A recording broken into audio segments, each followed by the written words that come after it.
नमस्कार, सत श्री अकाल। आप सभी का मेरी इस वीडियो में बहुत बहुत स्वागत है। मैं हूं आपकी अपनी होस्ट एंड दोस्त पत्रकार आरती पर। हाँ, पहले भी मैं राजनीति के कई चुलबुले मुद्दों पर आपसे बात कर चुकी हूँ और आज का भी मामला शिवपुरी की राजनीति से जुड़ा एक चटपटा सा मामला है। जी हाँ, जैसा कि आपको पता है कि शिवपुरी शहर में महल का राज काफ़ी समय से है। जी हाँ, श्रीमान ज्योतिरादित्य सिंधिया और उनकी लाडली बुआ जी यशोधरा राजे सिंधिया लंबे समय से वहाँ की विधायक रही हैं और जनता की चहेती भी रही थी, परंतु अब जनता उनकी आलोचना कर रही है। अब जनता के बीच उनकी फिल्म बिगड़ती दिख रही है। जी हाँ, जनता से जैसे कि बात हमने जनता से की तो जनता का कहना है कि शिवपुरी में थीम रोड से क्या विकास हो गया। शिवपुरी की एक शोभा बन गई, लेकिन शिवपुरी का युवा शिक्षित और सर्वोपरि होकर दूसरे जिले, दूसरे स्टेट या नेशनल लेवल पर जाकर शिवपुरी का नाम रोशन करता, तब शिवपुरी के विकास की बात होती।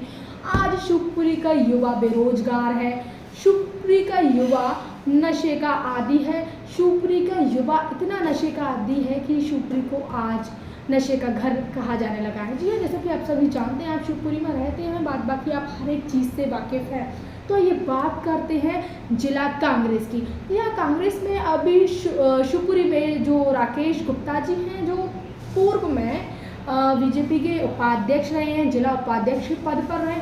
फिर ऐसा क्या हुआ कि उन्हों को पुनर्गठन करके अपनी पार्टी छोड़कर, क्योंकि बीजेपी तो शिवपुरी में दिग्गज पार्टी है जैसा कि जनता कहती है और बीजेपी के चमचे भी कहते हैं कि भाई बहुत दिग्गज पार्टी है, बहुत शानदार पार्टी। और मैं मानती हूँ शानदार पार्टी होगी। आप कह रहे हैं जब आपके जैसे दिग्गज नेता जो किसी पर भी झूठी FIR करा देते हैं, तो बीजेपी पार्टी सच में बहुत दिग्गज पार्टी होगी। तो फिर आपके उपाध्यक्ष पार्टी बदलकर कांग्रेस में क्या कर रहे हैं? चुनाव से 3 महीने पहले ही क्यों? क्या कांग्रेस में कोई ऐसा चेहरा नहीं था जो श्रीमंत यशोधरा राजे सिंधिया के खिलाफ विपक्ष से चुनाव लड़े? या ये बीजेपी का षड्यंत्र है कि अपने ही एक व्यक्ति को विपक्ष में बिठाकर उससे चुनाव लड़वाना? क्या ये भी आप बीजेपी का षड्यंत्र से कह सकेंगे, या आपको लगता है कि ऐसा होता है? या भी आप बीजेपी का षड्यंत्र से कह सकेंगे, या आपको लगता है कि ऐसा होता है या हुआ होगा? मेरी सोच के अनुसार और जनता के सूत्रों के हिसाब से तो ये प्रतीत होता है कि सच में बीजेपी ने शायद बीजेपी का ये नया विचार हो कि कांग्रेस में कोई दिग्गज चेहरा नहीं है, तो अपने एक जिला उपाध्यक्ष शिवपुरी को उठाकर उन्होंने कांग्रेस में रख दिया। और बाकी क्या कांग्रेस में ऐसा कोई दिग्गज चेहरा शिवपुरी में नहीं है जो इनके खिलाफ लड़ सके, सामने से आ सके और युवाओं को रोजगार दिलाए, शहर की उन्नति करे और विकास की बात करे? बेकार की बात नहीं, बेकार की बात तो दुनिया करती है।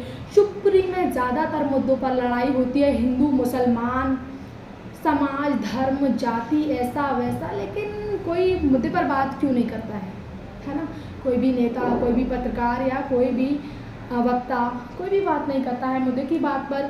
नशा, बेरोजगारी, युवाओं की बात क्यों नहीं होती है ना? हर एक परिवार में 2 से 4 व्यक्ति पढ़े मिलेंगे, लेकिन एक की भी नौकरी नहीं मिलेगी। वे नशे के आदी होते जा रहे हैं, परिवार बर्बाद होता जा रहा है, तो उसमें कौन जिम्मेदार है? आप सभी अपनी राय दें, आप अपना स्पष्टीकरण करें कि राकेश गुप्ता जी ने बीजेपी पार्टी को छोड़कर, जो कि अभी शिवपुरी में सर्वोपरि है बीजेपी पार्टी और काफ़ी दिग्गज चेहरे बीजेपी में देखे जाते हैं, तो फिर वहाँ के उपाध्यक्ष कांग्रेस की सदस्यता क्यों ग्रहण कर ली उन्होंने? चुनाव से कुछ महीने पहले ही क्यों उन्होंने सदस्यता ग्रहण की है?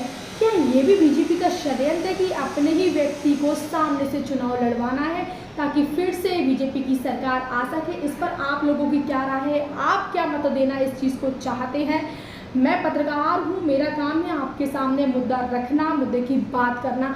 अब मैं सिर्फ आपके और शिवपुरी वासियों के विचार रखना चाहती हूँ, तो आप इस पर अपना स्पष्टीकरण दें। आखिर ऐसा क्यों? क्या कांग्रेस में कोई दिग्गज चेहरा नहीं है? क्या कांग्रेस के पुराने कार्यकर्ता भी इस चीज़ को मंजूर कर पाएंगे कि किसी दल बदलू नेता या दल बदलू उपाध्यक्ष जो अपना दल छोड़कर कांग्रेस की सदस्यता ग्रहण करने के उपरांत यदि कांग्रेस की सरकार नहीं बनी तो क्या वो कांग्रेस में रुकेगा? क्या वह कांग्रेस में रुक पाएगा? या कांग्रेस में कोई दिग्गज चेहरा नहीं है जो श्रीमंत यशोधरा राजे सिंधिया को टक्कर दे पाए, या वो किसी चेहरे को खड़ा ही नहीं होने देंगी, ऐसा कुछ है क्या? ऐसी जानकारी मुझे सूत्रों से मिली है कि उनके खिलाफ कोई भी चेहरा खड़ा नहीं होता है, कोई भी उनके खिलाफ बोलना पसंद नहीं करता है, कोई भी उनके लिए उनके समक्ष कोई खड़ा नहीं हो सकता है, जैसे कि जनता उनकी राय बताती है। और कई शहर के होनहार व्यक्तियों ने श्रीमंत राजे सिंधिया के बारे में ऐसी अफवाहें उड़ा रखी हैं या ये सब कुछ सच है, इसकी पुष्टि हम नहीं करते हैं। फिर भी क्या कांग्रेस में कोई ऐसा दिग्गज चेहरा नहीं है? क्या राजा दिग्विजय सिंह इस पर कोई अपना प्रस्ताव नहीं रखेंगे? क्या वह फिर से राकेश गुप्ता जी को ही टिकट के लिए चुनेंगे? अगर इनको टिकट के लिए चुनते हैं तो पुराने कार्यकर्ता जो कि काफ़ी लंबे समय से कार्य करते आ रहे हैं और जब सरकार ही नहीं थी तब से वे लोग मेहनत करते आ रहे हैं, उनको टिकट ना देते हुए यदि राकेश गुप्ता जी को टिकट मिला तो क्या कांग्रेस के कार्यकर्ता कांग्रेस में रहेंगे या ये लोग भी दल बदलेंगे, जैसे कि राकेश गुप्ता जी ने बदला है? चुनाव से 3 महीने पूर्व, चुनाव से 2-2.5 महीने पूर्व ही व्यक्ति बीजेपी पार्टी को छोड़कर कांग्रेस की सदस्यता ग्रहण कर रहा है, आखिर क्यों? और चुनाव से पहले ही क्यों? यदि आपको इतनी प्रॉब्लम थी या कोई भी चीज़ थी, आपकी व्यक्तिगत प्रॉब्लम थी या प्रोफेशनल प्रॉब्लम थी, तो आप चुनाव से पहले भी ये सब कुछ कर सकते थे। तो फिर क्या सारी रणनीति बन रही है? तो क्या ये चुनाव में टिकट कांग्रेस पार्टी इनको देगी या ये बीजेपी का षड्यंत्र है? आइए बात करते हैं इस मुद्दे पर। मैं हूँ आपके साथ पत्रकार आरती परिहार और ऐसे कई मुद्दों पर रोचक जानकारी मैं आपको आज से डेली उपलब्ध कराती रहूँगी। Thank you so much. Video को ज़्यादा से ज़्यादा लाइक करें,